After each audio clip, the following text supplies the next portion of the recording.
Welcome, everybody. We're visiting with the legendary Billy Walters, the greatest gambler in the world. That's not what I say, that's what the rest of the world says, and there's a reason for just that. With that, I want to welcome Billy Walters to the show. Billy, how's everything going for you these days? It's going great, Mark, and it's sure good to be with you, my friend. Well, it's nice to have you back on the scene again here, Billy.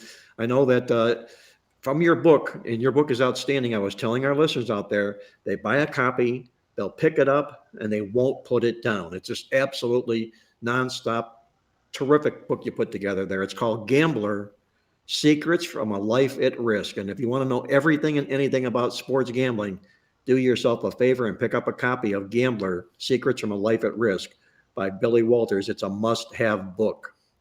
Billy, let me say one thing before we get into our talk or our discussion here. When we first met in Georgia at our good friend's 70th birthday party, somebody snapped a picture of us sitting together at a dinner table. It might have been Larry Miller or his wife, and he sent it back to me in a real nice enclosed picture. And it was a picture of the four of us talking. You were talking, we were listening, and he put it on the title there. When Billy speaks, we listen. And that's exactly what it is in the world of sports gambling, guys out there. If you follow Billy Walters, you know exactly what happened. Whatever Billy did, the world followed. And I want to just say, my dear late friends, Dave Malinsky and Larry Miller welcomed me into your world. And for that, I'm most proud. And also, I really cherished our time that we had together for Larry's birthday. Feelings mutual, Mark, and you're right. Larry Miller and Dave were both great guys, and it was kind of a sad occasion. We came down. I knew Larry. We all knew Larry was sick, and he wasn't, unfortunately, wasn't going to be with us much longer. But it was bittersweet. And one of the great things about the trip was you and I got to meet, and we still, we still have a relationship today. But we've lost two good friends. Both Larry's gone and Dave's gone, and the world certainly is not as good a place as what it was. No, it sure was. They were two really, really terrific people, great human beings, terrific at their profession, Yeah. really sharp sports gamblers and handicappers. And it's a big, big loss for our world when they passed. There's no question about that. Yeah. Billy, let me ask you this question. Uh, how has the computer and the internet influenced your approach to sports wagering? I know before the internet, there was a time when you had a friend of ours, I won't mention him unless you want me to, who used to subscribe to newspapers from every major city in the country. He'd have them delivered to him so that he could pour over all the injury information and help you out with that. How do you see the internet help? Did it help you or hurt you once that all came to being? Well, you're talking about Bobby, of course, and I'm talking about Bob, exactly right. Bobby's first of all a great guy, and what Bobby did, I think he was the best. And I mean, now they're on the internet. I mean, you can they're all there to be read. Also, I mean, of course, I think Twitter, Mark, has changed things quite a bit also, and other types of communication out there. I mean, we still do the same things that we did, but there's also some other sources of information. As example, I mentioned Twitter, and I mean, it's no secret. I mean, I think what a lot of guys do today is they write programs, and you identify certain, people you want to follow on Twitter, whomever that may be, beat writers or coaches or whomever, and then, you capture whatever information that there is out there. But the bottom line is, information is a lot more readily available. It's a lot more available to the mass. You don't have to work as hard as you did to be able to get that information. And what it's done, it's made things a lot more competitive. And I mean, that's essentially kind of what it's done. At the end of the day, though, the information is, yeah, it's a lot more readily available. But at the end of the day, I mean, what do you do with the information? That's to me the most important component. Yeah, I mean, we both have gray hair. We've been doing this a long, long time.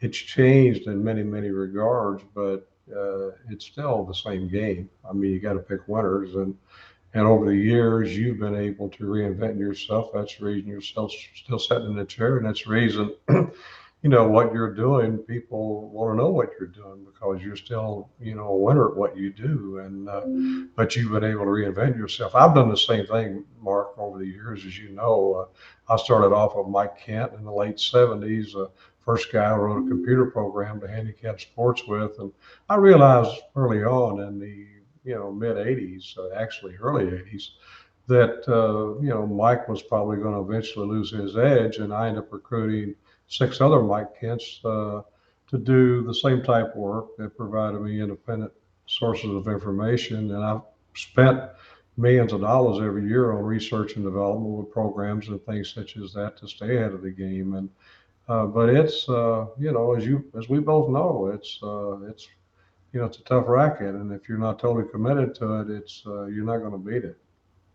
Well, would you say, Billy, that handicapping today is you're better off with the internet, the Twitter, and all the social media, or were you better off in the days of the Golden Goose, Bob Hirsch, and so forth and whatnot, when you felt like you had privy to some information that nobody else had privy to? Oh, I definitely had a bigger advantage in the earlier days, Mark. I don't think there's any question about that.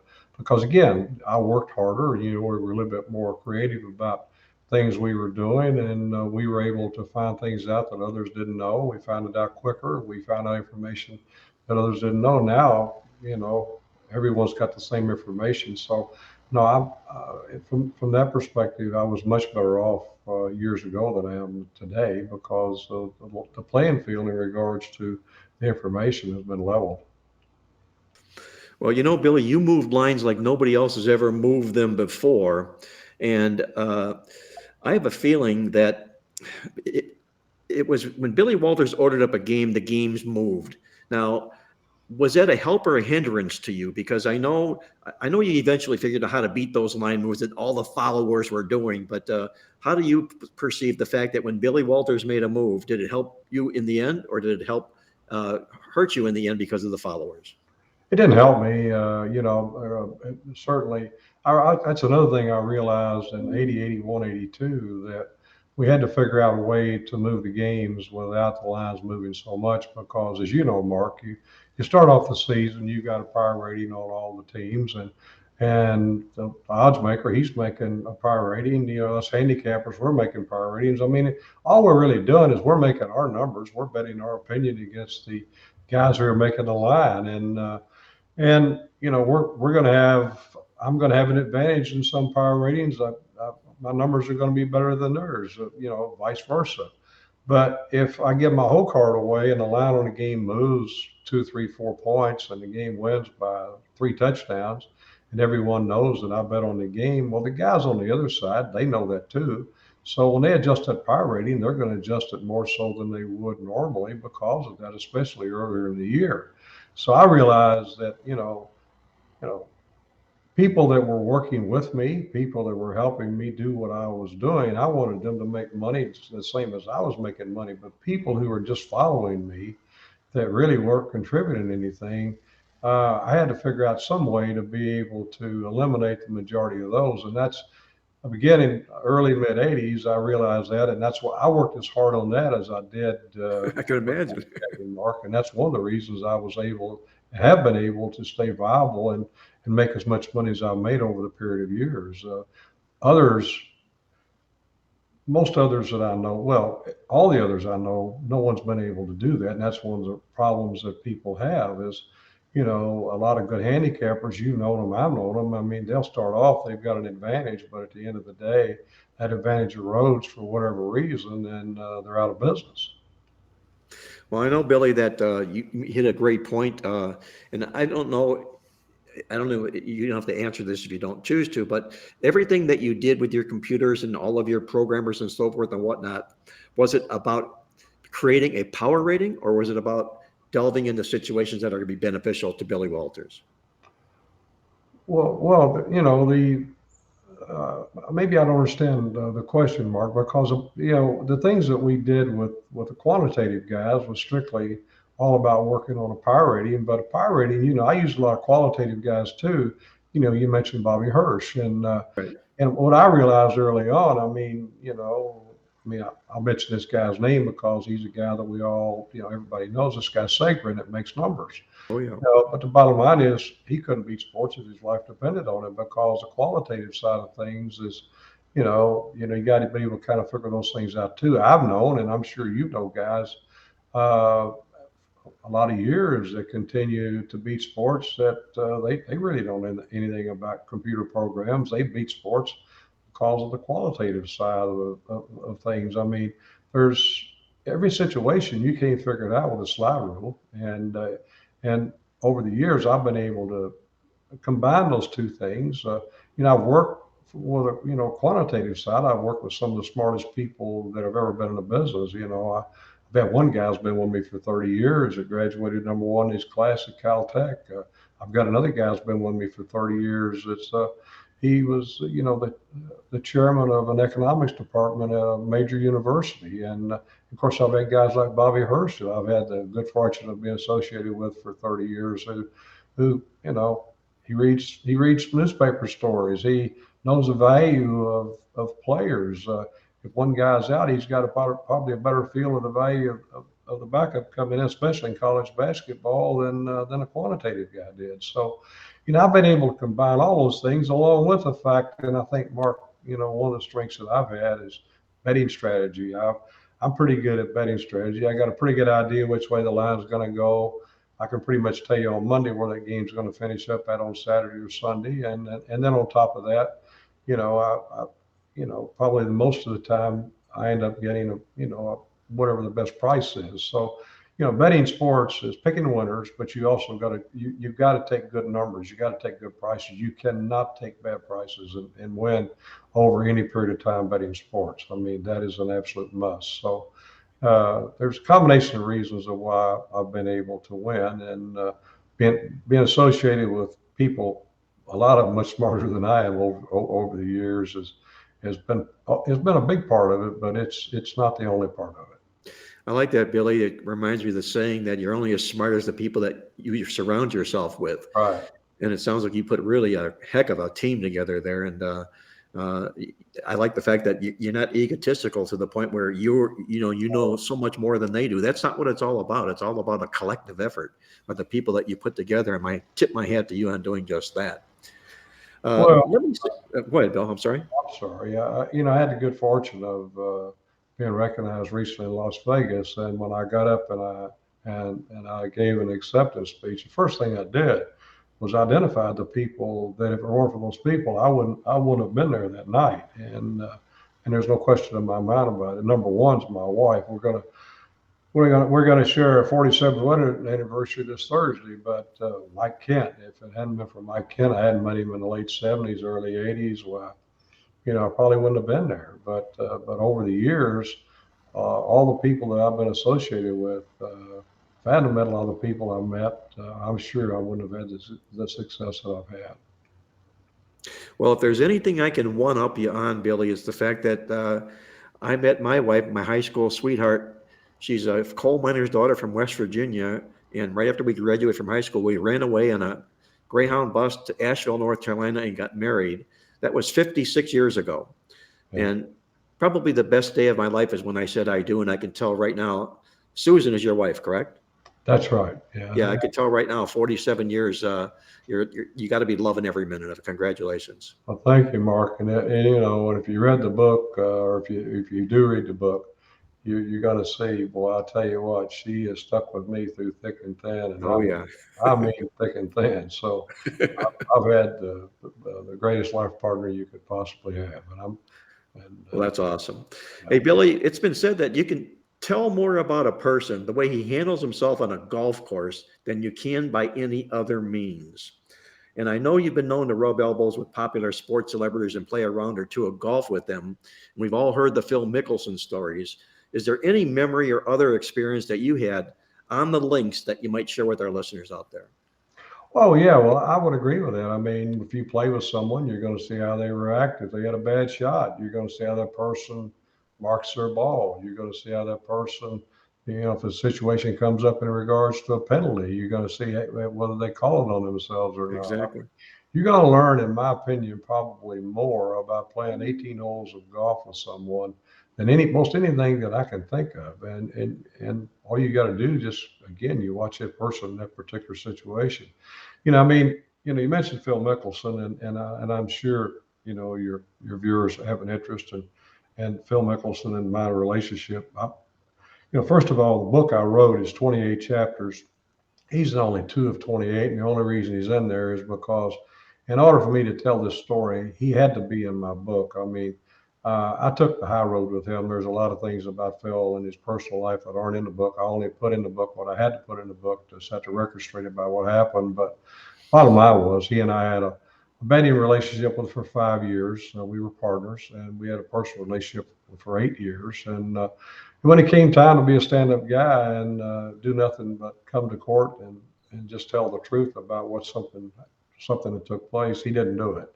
And as a result, I ended up in prison. And I believe the reason I ended up in prison was because he didn't come to court and he didn't do that. And while I was in prison, Mark, unfortunately, my daughter committed suicide. And Oh boy, sorry to so hear that. that was what was a determining factor for me, that I had to write this book. I had to tell this story. So anyway, that's a little bit about that, but also I know your viewers have an interest in that. So I thought, I would give you some insight to what our relationship is.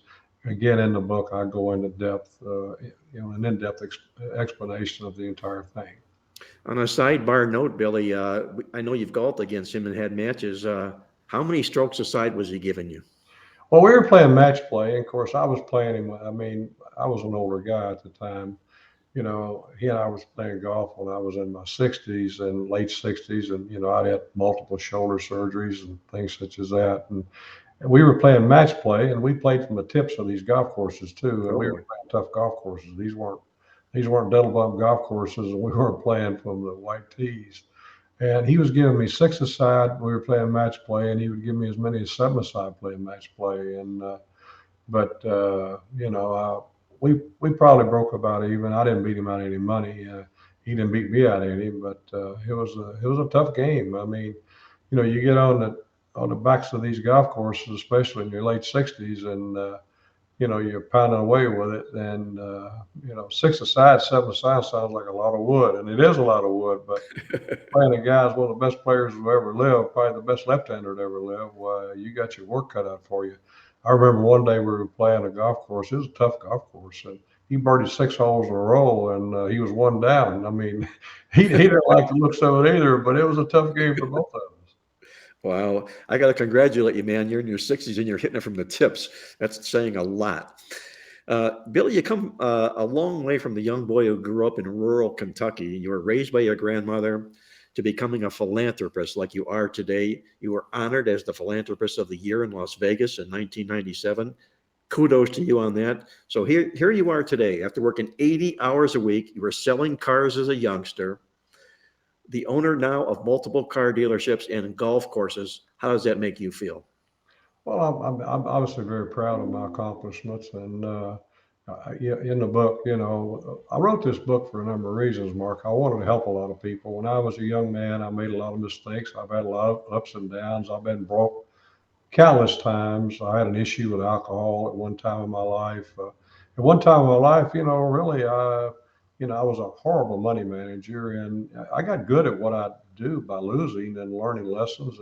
But one thing that I've had my entire life is resiliency, and as far as giving back, helping others, I learned that from my grandmother, and that was something that God instilled in me as a very young boy, and I'm still that man today. It's things that I learned from her. I mean, my father died when I was a year and a half old. My mother left, and I was raised by my grandmother. But I could have had four parents, Mark, and I couldn't have had a better role model than my grandmother. She was an incredible lady.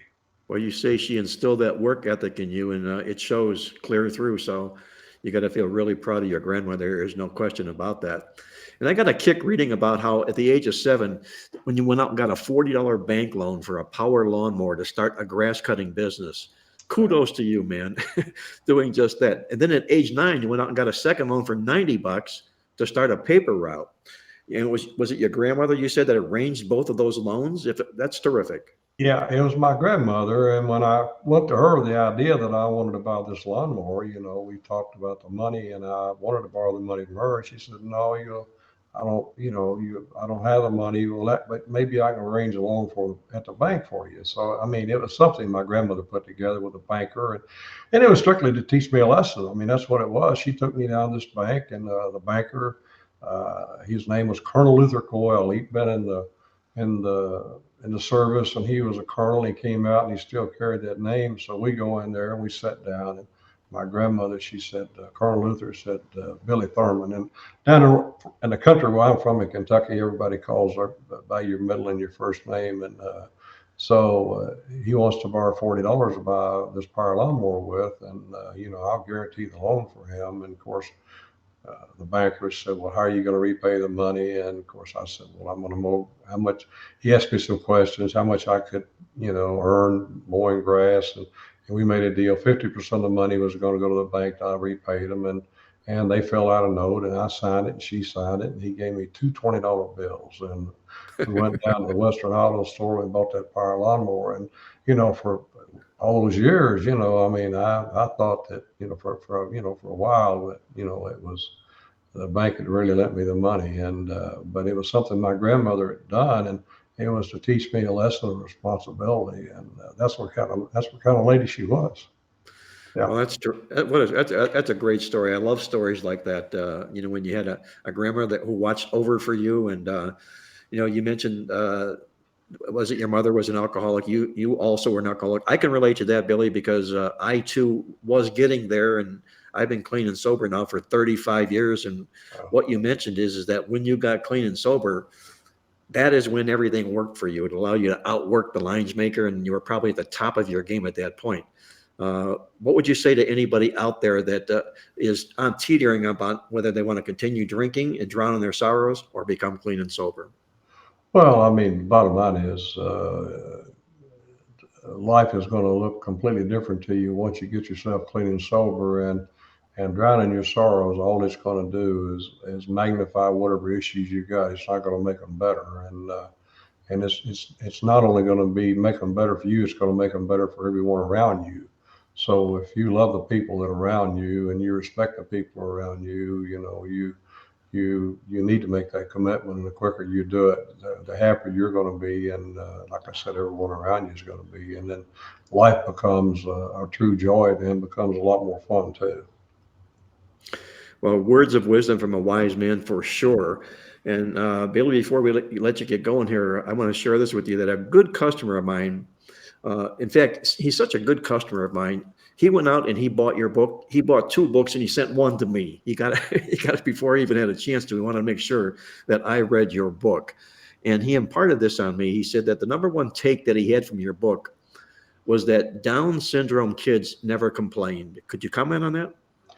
Well, it's true. My eldest son is intellectually challenged, and as a result, I got introduced to people who have intellectual challenges. And over the years, we have an organization in Las Vegas called Opportunity Village, and I truly believe it's the number one organization of its kind, certainly in the United States. And we deal with all types of people that deal with intellectual disabilities. I have toured and been through Opportunity Village hundreds of times, taking guests there and potential donors, and such as and I've interacted with thousands of intellectually challenged people. Mark, I can never remember ever one time one of them ever complaining about anything. And, I've asked them many times, how's your day going? Just to start the conversation. And, it's, oh, I'm having the greatest day. They never Nice. complain about anything. So those are people that's who my heroes are, because these people come into this world, 70% of them, they're dealt the With the toughest hand challenge, in the right? entire world, and they never complain about anything. Well, that's awesome, and I'm really, really glad to hear what the work that you're doing at all your philanthropy work and winning the Philanthropist of the Year award in there. Uh, I'm going to say this. I'm going to guess now, Billy, that when Billy Walters passes, and probably laid to rest somewhere in Kentucky, I'm going to guess back to your roots. On your tombstone are going to be, what I'm going to say, five words on top of your tombstone, and they're going to read, "Don't bet against Billy Walters." Would you agree that would say it all? Yeah, it probably would. And I think the reason you probably wouldn't want to bet against me is not because I'm so much smarter than anybody else. I think I'm just more resilient than most people. I think that's probably been my number one attribute, is my resiliency. Well, resiliency you have to have in this business, in this industry for sure. You've been on top of the world, on the bottom, and back up on the top, and it fluctuates a lot like the stock market. And Oh, you've really set a lot of heights there for people in our industry. Before I let you go, Bill, I need to know two things from you, if you would. Number one, you told me when I met you that you're a big country music fan, and I became one after I married my wife because she was a coal miner's daughter from West Virginia, and we started playing country music in the house, and I really, really love it. It's my number one theme for music, my number one genre. With that, who's your favorite country singer, and what's your favorite country song? man, I tell you what, I got a lot of favorite country music singers. Probably the out of the singers, my best friend is George Strait. George, when I was playing poker professionally, he was my partner in a pro celebrity poker tournament in Las Vegas, and we became friends. But my favorite song, it's got to be "The Gambler" by Kenny Rogers. There you go. I mean, to me, that's something that's been my whole life. It's something I relate to, and so I'm going to say the song's got to be "The Gambler" because that's who I am. I am a gambler. But my favorite country music singer, probably, if I had to choose one overall, it would be George Strait. There you go. Who could argue with that? George Strait, the legend himself. Really, really good. My couple of my favorite guys. I was a big Keith Whitley fan, and I think he died much, much, much too young. Yeah. And we all remember George Jones when he was at his best, probably a little bit too drunk, but he was Awesome. Yeah. the possum, exactly. And who didn't like He Stopped Loving Her Today? What a song that was. That Well, was it. you didn't ask me this question, but I grew up in a small town in central Kentucky, a little town called Muffortville. And when I was a kid, our social life was the following. Adolph Rupp was a coach at the University of Kentucky, and there was a radio station, WHAS radio, and there was a famous announcer. His name was Kaywood Ledford. Oh, yeah. I listened to every game that Kentucky Wildcats played. And then on Saturday night, it was a Grand Ole Opry. So that was How the way nice was that, huh? yeah, doesn't get much better than that. Wow, I love that. In fact, my wife and I went to Nashville with my sister and her brother and sister, and we spent a weekend there. And the highlight of our trip was not only going to the Grand Ole Opry, but it was just after Merle Haggard had passed, and they did a tribute to him. They had like 20 singers singing Merle Haggard songs, and that was quite a memorable evening for me. I just, I really, really ate it up. One second thing I want to ask you here before you go: what was you consider to be the smartest bet that you've made in your life? Marry my wife. There's no question about that. There you go. I'd Yeah, be disappointed if you didn't say that. I know somebody else would too. marrying my wife Susan was the smartest thing I ever did in my entire life. There's not even a close second. That's cool. I love that. Okay, Billy, in closing, I want to encourage all of our listeners out there to buy a copy of your outstanding biography. It's called Gambler Secrets from a Life at Risk. And like I say, it's the number one piece of advice that you're going to have imparted on you from this podcast here. Pick up that book, Gambler Secrets from a Life at Risk. Is it available? I know anywhere today, Billy, you can get anything at Amazon. I'm sure other bookstores have got it in stock as well. But would you recommend people just log on to Amazon and get a copy and have it one day delivered to you?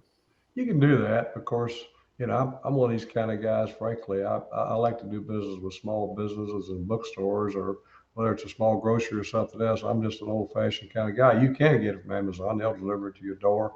But if you got a bookstore where you're at too, I'm sure they have it in stock also. But regardless, again, I think there's a lot to in the book. Again, it's an autobiography of my life. It's not a vanity book. It's all in there, and I wrote it for a number of reasons. And everything that I know, Mark, and I mean everything I know about sports, it's all in there, 100% of it.